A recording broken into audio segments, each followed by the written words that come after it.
Hello, and welcome back to Diecast Graveyard. My name is Paul. Thanks for joining me here today. Well, we've been cranking out the videos lately, and it's my pleasure to do that for you just so you have things to do and things to look at. And hey, I enjoy this hobby, so it's a lot of fun. Just so you know, though, that when things get kind of back to normal here, I'm not going to be able to knock out those videos like I had been recently. But I've been trying to do my part to help keep you folks occupied. Well, today we're going to restore a 1931 Ford Woody. This is one of the original Hot Wheels that came out in the first couple of years, and I've always loved this car. Now, this car is like an ice blue, and we're going to try and return the car to that level, that paint job, and we're going to restore this one and make it look really good. So let's go ahead and have some fun and grab a cup of coffee and let's move on. Here I've drilled out the posts. Now, one of the posts happens to be the engine. Now, on these older Hot Wheels cars, you have to be extremely careful because the posts on these cars are extremely thin. Now, you folks that do these restorations at home, I know that you really like that 256 screw or that 256 tap and the like. I happen to use a 1/72 tap. Now you've got to really be careful because like I said, these posts are super thin and you're liable to blow those posts out, is why I use the smaller tap and the smaller drill. The body's in great shape. The base is in great shape. We still got to change out the tires and like that. This one passenger side rear wheel, it's come out of the track, so we're going to have to glue that down. The engine definitely needs to be cleaned up and shined up and buffed. And the interior is in good shape, just a little soap and water and a toothbrush. And the windshield's actually in excellent shape, so we're really good to go there. Let's get it in the paint stripper. All right, here we got some paint stripper, some citrus strip. We're going to put it in there and we're going to coat it up and get that old paint off there and try and make this car look as good as new. I use a good stiff bristle brush here with an old paintbrush or something like that. And don't tell my wife I raided her art cabinet. She doesn't know they're missing, and she never watches my videos, and so I'm not going to tell her. But this is going to be a lot of fun. I've always wanted to do one of these cars, and I've got a couple of them, but I've been waiting to do one, and hey, this seems like a great opportune time. Meanwhile, back in the graveyard, we let that sit in the citrus strip. This thing really didn't need a lot of preparation for the body. I only sanded down the top and buffed it out a little bit, but that was all. The rest of the body looked pretty darn good. But we're going to put some tack coats of the ice blue paint on here and put them on really light. Don't forget to hit that subscribe button and click on that little bell to be alerted to any future videos that come out. Here we're putting down some really nice tack coats of my Spectre Flame Ice Blue paint. I get all my paints at the Redline shop, and you can check them out at www.redlineshop.com. Now, I know I say this every single video, but folks, their products are superior. They're fantastic. And if you follow the manufacturer's specifications when it comes to putting this paint down, you will not be sorry. These things are fantastic.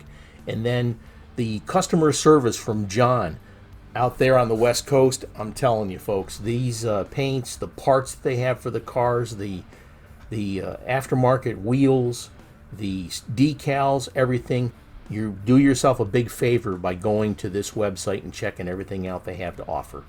Great stuff. We've left the car sit for about 10 minutes just to let that tack coat harden up. Now we're going to come back in and put a little bit of heavier coats on. This is also a vulnerable time when it comes to putting down paint. You really don't want to put it on too thick, but you want it to look shiny. So take your time and put on those coats, but make sure you don't saturate it too bad because like I said, it will run and you got to be careful. Keep rotating the car as you paint it. Get the hard to reach areas like underneath the fenders and anything else that may possibly show when you have your car up there for display. So just be careful, take your time, and do a really good job making sure everything is coated. If you have to stop more than once to let that paint tack up and dry, then please do. You won't be sorry. Like I said, taking your time with this paint is the key to making sure that you have a great paint job. Now, before I painted it, I also made sure that I got in there and I scrubbed it down with a really nice degreaser. I happen to use a citrus degreaser called ZEP, Z-E-P, and it's great stuff. I got it at Lowe's. You can get it at Walmart. You can get it at Home Depot. A lot of places carry it, and it's very reasonably priced. You won't be sorry that you use this product. That's really starting to look nice. I love the shine of this Spectre Flame paint. And I got my blower going there in the background to get rid of the fumes, and I've also got my face mask on to make sure that I don't breathe in these fumes. I'm sure some of you like to breathe in those fumes, but I'm not one of them, okay? You got to protect your lungs, so make sure you wear the proper safety gear when you're going to do this, folks. Safety glasses, make sure you wear your gloves when you're handling chemicals. Waiting for the paint to dry. And wear all your safety gear. Now we're going to do the roof. It has a black vinyl roof, and we're going to use the black paint, and we're going to paint it up. So I got it all lined out. Man, look at that finish. Now the black vinyl paint you can use right out of the bottle, and you don't have to mix any hardener with it. That's the great thing. And whatever you don't use, you can pour right back in the bottle and use it another time. Look how nice that turned out, because you take your time taping things off and making it look good. And you can do this too. Just follow the steps that we show you in these videos. Now we're going to change out the wheels. That one wheel in the back there, like I said, that was kind of jumping up a little bit, which made it sit crooked when it was sitting flat. So I went ahead and I super glued the edge of it down because the holder that it was in was broken. But we're going to flip off these old wheels here. Putting equal pressure on either side of the wheel, go ahead and push it off. If it looks like it's going to be sloppy or give you any resistance, then just do yourself a favor and cut that tire off. You don't want to break your wires or your axles because you can't replace some of these things. Okay, we're going to put the medium wheels on the front, the bearing wheels, and we're going to put the big sneakers on the back. Sorry about that camera angle there. Sometimes I just get excited. Now we're going to take this alignment tool that I got from the Redline shop, if I don't break the damn thing by dropping it, put it between the bearing and the base, and then squeeze it on with your thumb. That way there, it'll help prevent you from bending that axle. And that's the reason that I use that tool to do this. Now sometimes you're not going to be able to get that tool in there. So just take your time and do the best you can without bending that axle or maybe even snapping it off. Some are a little bit harder than others. And you can bend the wires a little bit to straighten it out, and that alignment tool there that's what that's for too. Looking good. Someone is being exhumed. Okay, we got all the pieces together. We got the base with the new shoes on there. Oh, little spot on the radiator. We're going to have to touch that up, make sure that that looks good. But that looks nice and shiny. We're good to go. I like how that turned out. Maybe bend the wires just a little bit there, or the axles. Interior looks fantastic. The windshield looks good. That's excellent. Man, did that body turn out nice. Look at that vinyl roof on top. That beautiful ice blue Spectre Flame paint. I'm really happy with the way this paint job turned out. It looks fantastic. We got the engine here. That's also one of the posts. We polished that up with the Dremel using Blue Magic metal polish cream to shine that up. All we got to do now is put it together and do our reveal. And this is what we started with. A 1931 Woody. Now, overall, this car was in pretty darn good shape. It's got a bunch of flea bites on it for the paint, so it definitely needed to be repainted. The wheels on there, they needed to be replaced with some nice brand new shoes. The engine was very tarnished and the like, so we had to polish that up and make that look good. But this is what we started with, folks. Now, like I said before, you folks can do this. This is why we make these videos. And there's a lot of folks out there that do these videos. Check out Go Bear, Geaux Bear. Check out her channel. She does some awesome builds. Check out Jim Silva. He does some wonderful builds. Check out Kamikaze Customs. He does some great builds. Also, check out DT99 Race. Man, he's got some great stuff too. Wonderful builders, guys. And this is what we got. We got this beautiful 1931 Ford Woody.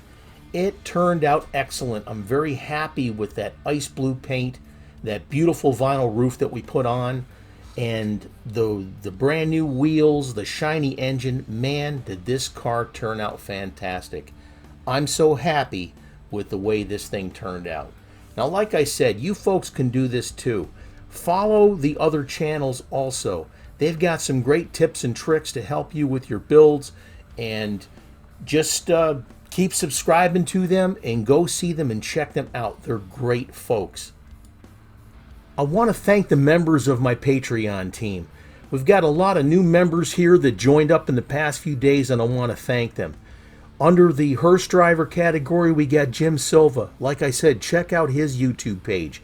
Great builds. Stacy Wright, sir, thank you so much. Daryl Begtel, up there in Indiana. Man, he's a great builder in his own right, and man, he's coming fast. But he's hiding from me because I want to do a build-off with him, and he won't do it. No, I'm kidding. We're going to do a build-off soon. Michio Woods Garage, Richard on the Facebook page. He sells a lot of great cars. Please check him out. Aaron Murphy out there in California. Stay safe, brother. I love you out there. Take care. Ed Ostrander, my buddy, thank you so much for your patronage. Andrew Hitchens, thank you so much. Bob Denise, my friend, thank you so much down there in Southern Florida. Les Jenkins, good builder, folks. He's coming up quick too. Thank you so much. Jake Rademacher, my friend, I'm humbled by your generosity here. Thank you so much. Sam Pascal, thank you, sir, for your generosity. Like I said, I'm very humbled for you guys supporting me on this Patreon page. And brand new level category here, brand new tier, the Grim Reaper category. William K7 Robinson. Sir, thank you for your generosity, and stay safe driving that truck, keeping America supplied. God bless you. Thank you so much for joining me here on Diecast Graveyard today. We got a lot more builds coming up, folks, and hopefully you'll get back home or back to work soon through all this mess, and we'll get over it and we'll get back to normal lives. God bless you. Stay healthy. See you down the road. Cheers.